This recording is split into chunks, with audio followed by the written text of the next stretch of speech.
85 years ago, in the spring of 1939, comic book readers picked up the May edition of Detective Comics, issue number 27, and read the first Batman adventure ever published. Drawn by Bob Kane and written by an uncredited Bill Finger, the story was titled The Case of the Chemical Syndicate. In the title panel at the top of the page, we're introduced to our hero standing in what will become a familiar pose, in silhouette atop a roof overlooking the city, with a caption that briefly summarizes Batman's whole deal. The Batman, a mysterious and adventurous figure fighting for righteousness and apprehending the wrongdoer in his lone battle against the evil forces of society. His identity remains unknown. Before we go any further, can I just mention how much I love the vague phrasing of the evil forces of society? It makes it sound like society itself is Batman's enemy. Of course, what it's trying to say is more like the evil forces within society, or the evil forces that threaten society, but that's not what it says. In the opening narration of the 1980s He-Man and the Masters of the Universe cartoon, He-Man announces that he and his allies defend Castle Grayskull from the evil forces of Skeletor, meaning that Skeletor's forces are inherently evil, not that they just have some evil bits here and there that cause most of the problems. It's much better at communicating its intended meaning. I guess what I'm trying to say, 85 years after the fact, is that Bill Finger, comics legend and co-creator of one of the most popular fictional characters ever, should have taken another pass at that caption. Is there more? As the story begins, Commissioner Gordon is hanging out and having a smoke with his friend, young socialite Bruce Wayne. Their smoking is interrupted by a phone call, which informs Gordon that there's been a murder. Lambert, the Chemical King, has been stabbed to death at his mansion, and his own son's fingerprints were found on the knife. The investigation into the shocking death of this prominent citizen will be a police matter of the highest priority and greatest sensitivity. Want to come see the body? Police Commissioner Gordon and private citizen Bruce Wayne drive to the Lambert home, where they find the body of poor old Lambert and his son, let's call him young Lambert, who insists that, despite the incriminating evidence, he is innocent. He claims he returned home right after his father was stabbed, just missing the killer, who apparently escaped through a window. Young Lambert pulled the knife out of his father's body, which is how his fingerprints got on the murder weapon, and held his father as the old man lay dying. Old Lambert's final words were something about a contract. Also, the safe was open. When Gordon asks young Lambert if his father had any enemies, the only people young Lambert can think of are his father's business partners, Crane, Rogers, and Stryker. Just then, a cop informs Gordon that Crane has just telephoned, asking to speak to Lambert. Gordon gets on the phone with Crane, who says that yesterday Lambert received an anonymous death threat, and today Crane, received one of his own. Now that Lambert's dead, Crane worries he'll be next. Bruce Wayne is like, yeah, this is boring, I'll let you handle the police work, I'm out of here. Meanwhile, at his place, Crane is off the phone with Gordon and waiting for the police to arrive to protect him. A man breaks in, shoots Crane to death, grabs a paper from Crane's safe, and escapes through the window. Outside, he meets an accomplice who's like, did you get the paper? A moment later, the two crooks are joined on the rooftop by the Batman, who whips ass on the crooks, grabs the paper that was stolen from Crane's safe, and drives off in his completely normal car. Whatever Batman reads on the paper from the safe makes him smile, and he heads for somewhere. We don't get to know that yet. Meanwhile, Rogers, one of the two surviving partners of Lambert and Crane, goes to the lab of Stryker, the other surviving partner, and is met by Stryker's assistant, Jennings, who immediately knocks Rogers out with a slapjack and ties him up in the basement. Jennings places Rogers in a death trap consisting of a glass dome that will lower over him and fill with poison gas. Jennings has to leave the room in order to activate the death trap. That's just poor death trap design right there. You need to work out these little details before you put your evil plot into action. With Jennings gone, Batman appears, leaping to the rescue. He saves Rogers, but he does it the hard way. Instead of just dragging Rogers clear of the dome, Batman steps under the dome with Jennings as it lowers to the floor, stuffs a handkerchief in the gas jet, then smashes through the dome with a wrench. Jennings returns like, seriously, you had to break my dome? It's 1939, that was real glass. That shit was the most expensive part of this whole death trap. Come on, dude. Jennings reaches for a gun, Batman tackles him and gives him a sharp left hook to the face. Stryker, who was nearby and has heard all the commotion, comes running in. Holy shit, who broke my glass dome? You can't repair those, I'm gonna have to get a whole new one. Rogers tells Stryker about Jennings trying to kill him, and Stryker's like, oh, damn, that sucks, I guess. I'll just have to kill you myself, and he pulls a knife. Batman steps in and disarms him and explains the plot to Rogers. The four of them, Lambert, Crane, Stryker, and Rogers, were partners in the Apex Chemical Corporation. Stryker wanted to become the sole owner of the company, so he secretly made contracts with the other three partners to buy them out. He didn't have the cash to buy the company outright, so he agreed to make annual payments to the other partners.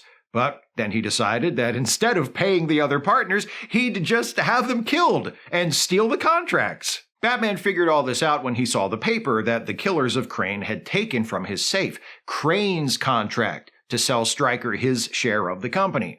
Stryker's like, all right, that's enough exposition, and pulls a gun. Batman socks him in the jaw, literally, well, onomatopoetically, and Stryker falls backwards into an acid tank and dies. Batman just kind of shrugs, like, that's what he gets. The next day, Bruce Wayne is back hanging out with his best friend, Commissioner Gordon, and Gordon's like, yeah, Batman took care of that chemical syndicate business like it was nothing. He sure is the greatest, that Batman, whoever he is. Bruce is like, sure, Commissioner, the Batman solved the murders, glug, glug, glug, and leaves. After Bruce is gone, Gordon's like, what an asshole that nice young chap Bruce Wayne is. I tell him about this thrilling adventure of Batman, and he can't even act like he gives a shit? What a boring life he must lead. If only Commissioner Gordon could see what we see. For in the final 2 panels of the story, we cut to Bruce Wayne's place, where the door to Bruce's bedroom opens, and out steps Batman. If the Commissioner could see his young friend Bruce Wayne now, the caption reads, he'd be amazed to learn that he is the Batman. See, there, in that case, the caption serves to enhance the clarity of that moment, because going by the previous caption, all we know is that this is the door to Bruce Wayne's room, and now Batman is emerging from the room. Therefore, Bruce Wayne as Batman is not the only conclusion that can be drawn from that. Batman could be leaving Bruce's bedroom after having made love to Bruce. Batman could be leaving Bruce's bedroom after having punched Bruce into a giant tank of acid. The imagination overflows with possibilities, but thanks to the caption, the meaning is clear. Nicely done, Bill. Oh, and you too, Bob. Or should I call you Robbed? Shit, I forgot to say spoiler alert if you don't know Bruce Wayne is Batman. Sorry if I ruined that for anybody. Detective Comics number 27 is the first appearance of Batman, but what a lot of fans don't know is it's also the first version of the case of the Chemical Syndicate. Because over the next 85 years of Batman comics, there would be quite a few other versions. In fact, the case of the Chemical Syndicate has been retold at least 5 times since it was originally published in 1939. The first retelling was published in Detective Comics number 387, the May 1969 issue, 30 years after the original. This version is titled The Cry of Night is Sudden Death, and it's written by Mike Friedrich, penciled by Bob Brown, and inked by Joe Giella. We open on Batman and Robin arriving at the Lambert residence in the aftermath of the killing of Old Man Lambert. The police are confronting their prime suspect, Lambert's son, who gets a first name in this version, Mel. Besides the name, another difference between this story and the original is that in this one, Mel is a dirty hippie, and he's had it with being hassled by the man. That includes the Batman, though Batman does manage to shut Mel up for a second by recognizing a reference to Janis Joplin's former band, Big Brother and the Holding Company. Commissioner Gordon's like, I can do that too. Lambert, I know you'd love to hop the next Jefferson airplane out of town, but something tells me your father isn't one of the Grateful Dead, so you're under arrest. Robin's like, yeah, take him away, Commissioner. Just one favor. Before you go, let me at his punk ass so I can wipe that smile off his smug hippie face. Batman wants to hear Mel's story, though. So Mel tells it. He came to the house, riding his motorcycle, and was attacked from behind when he walked in. He woke up to find his father murdered. Gordon and Robin aren't buying it, but Batman examines the murder weapon, a fireplace poker in this case, delightfully referred to as the murder poker, and finds no evidence that Mel used it to kill his father. Batman also points out that there's a hidden door out of the room which the killer could have used to enter and exit without being seen by anyone. Since all the evidence against Mel is circumstantial and inconclusive, Batman convinces Gordon to let him go. Later in the Batcave, Robin is not happy. He says to Batman, "How could you let that filthy hippie punk walk like that? Don't you know trash like him should be locked up and the key thrown away? He doesn't respect you or me, and I bet he doesn't even actually listen to Janis Joplin records. And if it weren't for the protection of people like you, people like him couldn't walk down the street making their smart-ass references to psychedelic rock bands they can't even tell apart." Batman's like, "All right, calm down, William F. Buckley. Just because he's a hippie, that doesn't mean we send him to jail without evidence. In this country, nobody gets punished for a crime until they've had the benefit of due process. Or you punch them into a vat of acid. Okay, I didn't share that with you so you could throw it back in my face. Like a vial of acid. Will you stop?" The dynamic duo pay a visit to one of Lambert's partners in a scientific research syndicate, Crane, who is working late in his lab. Crane thinks that Mel did kill his father actually because Mel's filthy tree-hugging ass objected to their scientific work. Crane tells Batman and Robin about a recent argument between Mel and Old Man Lambert, where Mel accused his father of doing research that would just be used by the US government to continue its assorted war efforts. They leave Crane's lab and Robin turns on Batman like, "See, I told you, it was that long-haired, patchouli-stinking Mel who iced his father, his own father. He probably killed him when the old man refused to lend him money to go score dope with." Batman's like, I still don't know. Just then, there are gunshots from Crane's place. Batman and Robin race back to the scene and, after dodging a few bullets aimed at them, catch a glimpse of the killer making his escape. It's dark, but the figure jumping out the window sure looks like Mel Lambert. The killer, whoever they are, is carrying a document, but Robin knocks the document out of their hand with a batarang. After confirming that Crane is dead, Robin notices a motorcycle track, which only adds to the evidence that Mel is the culprit, but Batman still isn't convinced. Robin's like, "What is your problem, man? Since when did you go all hippie lover on me? I thought you were the world's greatest detective, not the world's biggest bleeding heart commie." Batman ignores the rantings of his rabid right-wing sidekick, reads the document dropped by the killer, and discovers that it's an account of Crane's part in the Syndicate's research. Robin assumes Mel is just trying to destroy all evidence of the scientific work he objected to. Batman's like, "I think perhaps your rabid reactionary hatred of Mel and everything he represents is clouding your judgment, Robin. I have a better idea. Let's go visit one of the two surviving partners, Rogers." At that very moment, Rogers is paying a visit to the other surviving partner, Stryker. And from here, events unfold generally the same as in the original story. Rogers is attacked by a henchman of Stryker, who turns out to be the mastermind behind the whole plot. Only this time, the masked henchman looks like Mel Lambert. Batman and Robin arrive just in time to save Rogers. Robin leg dives the henchman, then says to Batman, "He's all yours, BM." Excuse me? Robin's like, "Take the mask off just to confirm that this is Mel Lambert," which it obviously is. Batman takes off the mask and, would you believe it, it's not Mel Lambert. It's just some guy dressed like him. Stryker was bumping off his partners in the research project so that he could take sole credit for their work and cash in. He hired a killer and tried to frame Mel Lambert to divert suspicion from himself. The story ends with both Robin and Mel Lambert forced to re-examine their thinking. Robin was convinced Mel was guilty just because he was a grass-smoking, LSD-tripping, no-good stinking hippie, and Mel owes his freedom to Batman, who is part of the same system Mel has rejected. Yep, they've both got some heavy thinking to do. Not Batman, though. He was right about everything all along. And hey, this time he closed the case without knocking someone into acid. Though Mel would have probably dug that, the fucking hippie. I really love the artwork here. Late 1960s DC is one of my favorite eras of superhero comics, as the style transitions from the brighter, flatter look of the Silver Age into the less cartoonish, darker, and deeper look of the Bronze Age. Bob Brown delivers an excellent rendering of the Batman and Robin of this time period, telling the story through well-composed frames and dynamic action panels. This version does a decent job of adapting the feature from Detective Comics 27 into something more in line with the style of late 60s DC Comics. In doing so, Mike Friedrich makes some creative choices and attempts to do some interesting things.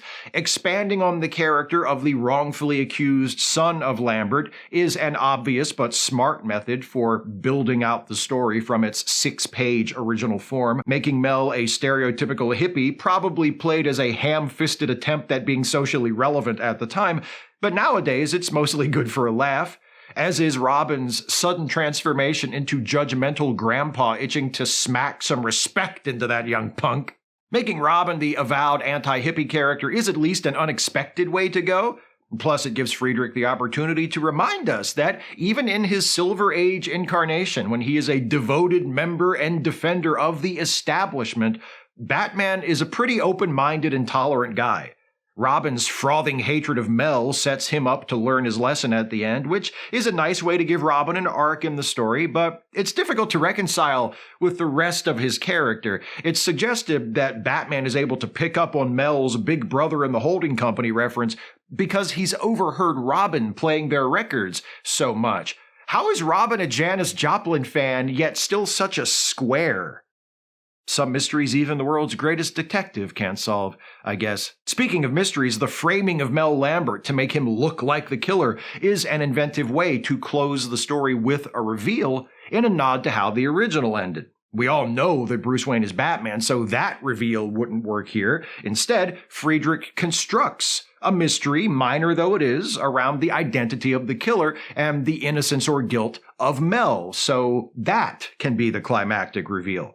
I dig it, but I mostly dig that Friedrich thought of it. All in all, The Cry of Night is Sudden Death isn't bad for an updated version of the Case of the Chemical Syndicate, but it's only the first updated version. There are 4 more.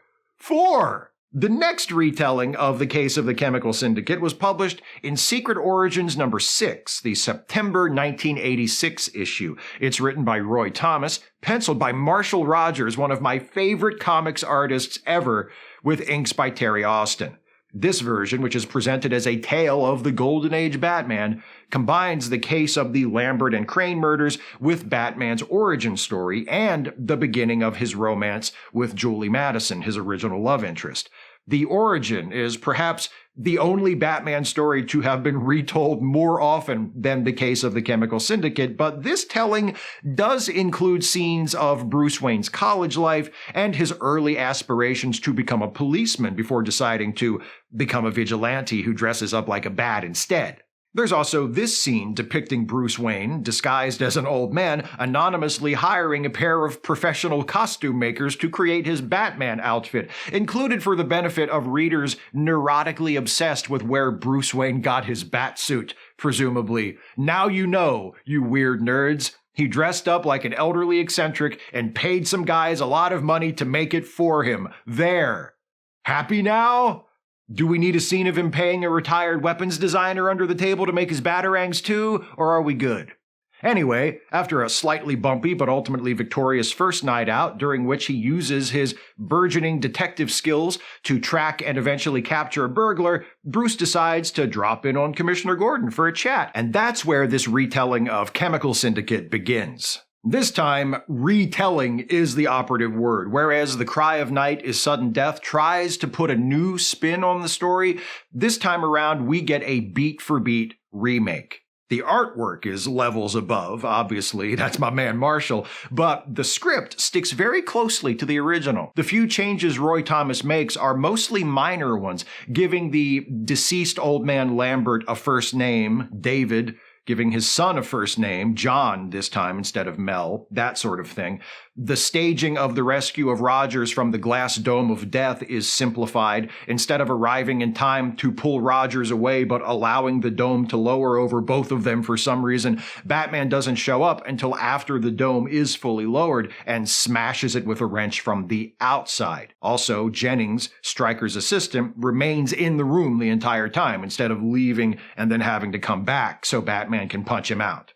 Roy Thomas and Marshall Rogers also tweak the death of Stryker, having him stumble backwards into the vat of acid while attempting to flee rather than Batman punching him into it.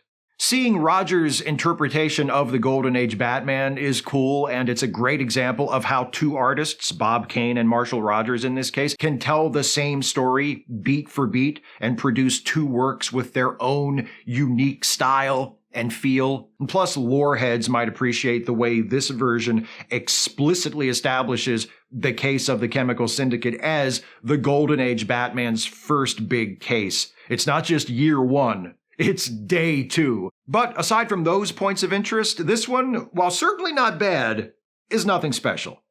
The next time DC Comics decided to retell the tale of the first Batman adventure, they went all out. Detective Comics number 627, the March 1991 issue, billed as a celebration of Batman's 600th appearance in Detective Comics, not only includes reprints of the original 1939 story and the 1969 version, but also includes two new versions. The first is written by Marv Wolfman with pencils by Jim Aparo, another of my favorite comic artists ever, with inks by Mike DiCarlo. Right away, we get the impression that this telling of the story will be a lot more elaborate than the others. While the earlier versions begin with Old Man Lambert already dead, this one lets us see the murder take place, through Lambert's eyes even, at least up to a point. Lambert is in a cab, listening as the driver complains about how in his home country he was a math teacher, but this is the best job he can get here. God bless America, am I right? Then the killing happens. And it ain't no stabbing. A costumed figure appears in the street ahead of the cab and sprays it with some kind of chemical that causes the cab to melt. The driver survives, but the passenger, established as Lambert, Theodore Lambert this time, he's toast. Not toast, I guess, more like goo. He's goo. Just as in the 1969 version of the story, this Old Man Lambert has a son, Ted this time around, who has protested his father's chemical company. Batman, as Bruce Wayne, hurriedly arranges a tennis match with Ted, his fellow non-contributing rich layabout, so he can be present when the cops show up to inform Ted about the murder of his father. Ted angrily denies that he had anything to do with his father's death, though he does admit that they fought, most recently about Theodore Lambert's company dumping toxic waste. The cops advise Ted Lambert to get a lawyer, but they leave him be for now. Meanwhile, the costumed killer, who announces herself this time as Pesticide, not a bad supervillain name, interrupts a speech by one of Lambert's partners in the chemical company, Stephen Crane, and melts him, along with a bunch of innocent bystanders. Batman arrives on the scene, tangles with Pesticide for a couple of pages, but she escapes by using her toxic waste gun to melt a hole through the street. The third partner in the company, Fred Stryker, is profoundly disabled after an accident at the chemical plant, and the fourth, Paul Rogers, is paid a visit by Pesticide, who, it turns out, is the daughter of Stryker, taking revenge on the men she blames for her father's injury, which she claims was no accident, but was arranged to silence her father, who objected to Lambert and Crane changing the formulation of their chemicals to make them cheaper, more profitable, and far more toxic. Batman shows up in time to stop Pesticide from killing Rogers, but she ultimately falls to her death through a hole in a catwalk she previously burned with her own toxic waste gun. Once again, same basic story, but reinterpreted for the era in which it's being told. Marv Wolfman's script retains that element of mystery, once again surrounding the identity of the killer. The killer has become a costumed supervillain, and the motive has switched from a corporate takeover to revenge, but the names, at least the last names, of all the victims or would-be victims are the same. The fate of the villain is the same as well, falling into a vat of chemicals. That happens a lot to Batman villains. They should start a support group. However, this time around, there's the suggestion of a parallel between the killer and Batman. Pesticide's final words before falling to her death are a declaration that she's not a killer. She just wants these people to pay for what they did to her father. What's wrong with that? She demands of Batman. Would you do the same? No, Batman says a moment later after she's fallen into the chemical tank. I wouldn't do the same. As should go without saying, the art by Jim Aparo is fantastic. His Batman cuts a striking figure, athletic and heroic, intimidating, grim but not too grim.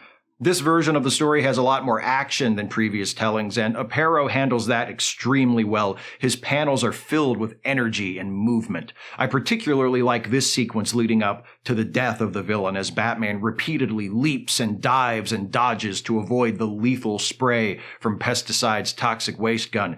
The action charges ahead breathlessly for a full page, and then, suddenly, it's over. The second retelling of the case of the Chemical Syndicate in Detective Comics 627 boasts a script by Alan Grant and pencils by Norm Breyfogle, with inks by Steve Mitchell. Wolfman and Aparo for the first one, and Grant and Breyfogle for the second one, busting out the heavy hitters for the big anniversary issue, right?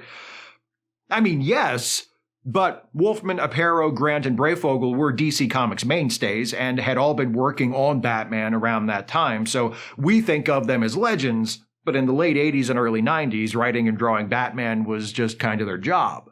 The Grant-Breyfogle version of Chemical Syndicate also involves toxic waste. No surprise that both retellings of the story from Detective Comics 627 have plots that heavily feature that particular kind of chemical, since the creation and disposal of toxic waste was one of the most prominent environmental issues of the time, and as a result was also a very common trope in sci-fi and superhero fiction. Think Toxic Avenger, think Teenage Mutant Ninja Turtles. This time, the killings are motivated by Stryker's desire to cover up the fact that he disposed of toxic waste improperly in order to save money. The plot follows all the established beats of the original and brings in a few details from earlier retellings as well. There's Mel Lambert, once again a protester of his father's chemical research, though a drug dealer instead of a hippie. The climax is still staged at the chemical plant. Stryker still dies by falling into the vat. Batman still gets to say, a fitting end for his kind. But there's also a new character, a homeless man who we occasionally see drifting through the city. The only mystery in this version of the story is what this man will ultimately have to do with it. When his role does become clear, it brings into focus not just the plot, but how Batman, grim figure of vengeance, represents hope to some of the city's most vulnerable and forgotten citizens. Batman encounters the homeless man on the way to the chemical plant, rescuing him from a gang of attackers. Later, Batman reveals to Commissioner Gordon that the homeless man was part of a group who were camped out at the site of a new public housing project, which, unbeknownst to the city government, was where Stryker had secretly buried toxic waste, which he was supposed to incinerate. The others in the camp died when barrels of chemicals were unearthed from a mound of dirt and spilled all over them. The homeless man's story convinces Batman that Stryker is the mastermind behind the killings of Lambert and Crane, and Rogers, who also dies in this version, murdered at his chemical plant, but staged to look like he hanged himself. Telling the story partially from the homeless man's perspective also allows Grant to present Batman as a champion of the lower class, as someone who fights for those who have no one else to fight for them. They say there's a man who rides the night, a man who cares, the homeless man tells us through narration as Batman rescues him from the street gang. If you need help, really need help, they say he'll find you. It's a powerful reminder that heroism and righteousness are just as vital to Batman's appeal as darkness and violence. And that reminder is given even more power by Breyfogle's art. Norm Breyfogle's Batman is one of the all-time great takes on the character. Stylized with a boldly angular cape and a rageful grimace that would strike terror into the hearts of, well, pretty much anybody faced with it. Breyfogle likes to draw Batman in full shadow, as a black shape, sometimes seen from a distance, sometimes seen in extreme close-up. Either way, it imparts an elemental, unknowable quality to the character, as though he's literally a walking shadow. And yet, it's this walking shadow, this anonymous denizen of the night who seems to appear and disappear at will, who gives reassurance to people, like the homeless man, who allows them to believe that at least someone, somewhere out there, is looking out for them. Breyfogle pays tribute to the original case of the Chemical Syndicate by drawing Batman to resemble his appearance in Detective Comics 27 for a couple of panels near the end. Then, the whole issue wraps up with a double splash page depicting Batman in all his fearsome, raptor-like Breyfoglian glory, with his allies looking on admiringly or cheering him from one side, and his villains snarling up at him from the other. It's pretty cool. The fifth and to date final retelling of the case of the Chemical Syndicate was published in the March 2014 issue of Detective Comics, which would be number 27? The hell? Oh, right. Volume 2, number 27. This was during the New 52 era. And how long did that reboot last? Less than 5 years? Then they went back to the old numbering? And how many times have they rebooted it since then? Really? Oh, most of those were soft relaunches? Well, that's different then. Is there more? This version of the case of the Chemical Syndicate is written by Brad Meltzer with art by Brian Hitch. It opens with Commissioner Gordon being called away from a fundraiser at Wayne Manor to the scene of the Lambert murder. Old Man Lambert is named Victor this time, and he's one of 4 primary shareholders in the ACE Chemical Company. Any guesses who the other 3 shareholders are? Come on, take a shot. Stephen Crane? Yes! And guess what else? He's already dead! Batman arrives at Crane's place after he's been killed, but while the killers are still there retrieving something from his safe, Batman knocks him out, takes a look at the document they grabbed out of the safe, and tells Alfred over the radio, "We have a problem." Any guesses what the problem is? Anybody? It's one of the partners is killing off the other 3. That's always what it is. Except for that one time it was the daughter, but that's a minor variation. Speaking of minor variations, this time the motivation for the killer is that the other 3 partners are about to vote him out of the company. The killer in this version, Albie, Stryker presumably, though his last name is never actually established, attacks Paulie, Rogers, again presumably, at the chemical plant and ties him up inside a gas chamber. Batman arrives, manages to free Paulie from the gas chamber after much effort, and confronts Albie on a catwalk above the chemical vat. Commissioner Gordon arrives, backed up by an unnamed detective, and when Albie pulls a gun on the cops, Batman charges in, kicking Albie away and sending him over the railing into the vat. Batman makes his escape as Paulie rushes up to assure Gordon that Batman saved his life and is therefore a good guy. Batman glides away over the city as the captions presenting his narration reveal that this account was taken from the first entry in the Journal of the Batman. Then we get the comic book equivalent of a post-credits scene with a 2-panel sequence showing the hand of Albie reaching out from the chemical vat. Because Albie is the New 52 version of the Joker. Knocked into a vat of chemicals by Batman at the ACE Chemical Company. Ace Chemicals is often, though not always, the setting for the Joker's origin. It's the Joker. Yay. Not a huge fan of that twist. It's gratuitous, and I don't usually like the impulse among many modern writers of long-running characters to try and tie everything together. The intent, I think, is to make the world feel more cohesive, but what it actually does is make the world feel very, very small. Apart from that, though, Meltzer makes some interesting choices and manages, along with Hitch, whose artwork is mostly very good here, to make this old and oft-told story feel fresh and contemporary. Instead of doing what most of the other writers of Chemical Syndicate retellings have done and making the plot more complex, Meltzer boils it down to the barest essentials, omitting everything but what we absolutely need to know in order to follow the sequence of events. This version of the story is very action-heavy and proceeds not so much from plot beat to plot beat, but through a series of emotionally heightened moments. Gordon's exit from the party, Batman's encounter with the killers of Stephen Crane, Albie's violent betrayal of Paulie, Batman's rescue of Paulie, and finally Batman's confrontation with Albie leading to Albie's death. It's storytelling through dramatic bullet points, and in this case, it's very effective. Meltzer's boldest choice is to anchor so much of the late action inside the gas chamber where Paulie has been trapped by Albie. Batman shows up moments before Albie slams the door on Paulie and realizes he has a choice: catch the killer or save the victim. Batman chooses to save Paulie and finds himself trapped in the chamber as well. Giving his only gas mask to Paulie, Batman refocuses his efforts on the chamber's single window. Punching it doesn't work. Punching it with a batarang doesn't work. Kicking it doesn't work. Ooh, looks like he hurt himself on that one.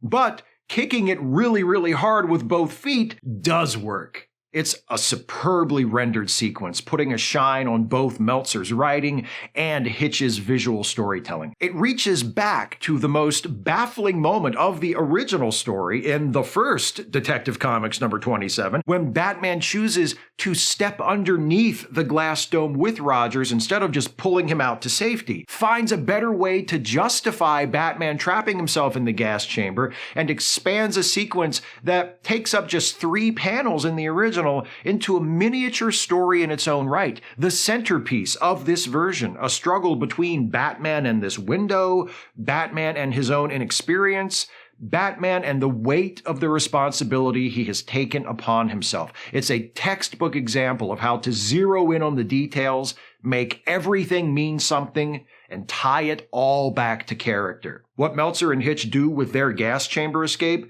is just the most recent example of what every creative team that has retold this story has tried to do. Find the meaning, find what makes it special. Because the thing is, the case of the Chemical Syndicate is not that great of a story. It's a by-the-numbers murder mystery that isn't even much of a mystery, but it cannot be that and only that, can it? It's the cover story of Detective Comics 27. It introduced the world to one of the most iconic fictional characters in the history of popular culture. It's significant. It's monumental. That's why it's been told and retold so many times over the decades, revisited and reinterpreted by some of the most talented writers and artists of their eras, all of them searching for that elusive something that makes this unremarkable story so enduring. It's been a useful and fascinating project, and being able to read all 6 versions of the story is both educational and entertaining, but that remarkable element? It's not so elusive after all. It's staring us in the face from the cover of every single comic book carrying each version of this story. It's him. It's Batman. And the truly remarkable thing is that even though the story itself is nothing special, all the way back in that original Case of the Chemical Syndicate from 1939, we can find the qualities that have enabled Batman to stand the test of time.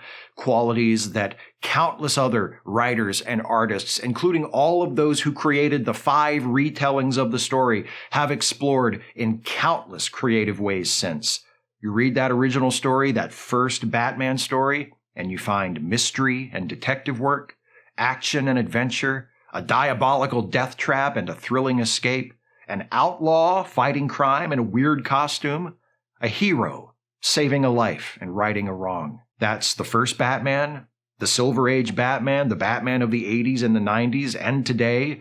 For 85 years and counting, those have been the materials for building the best Batman ever.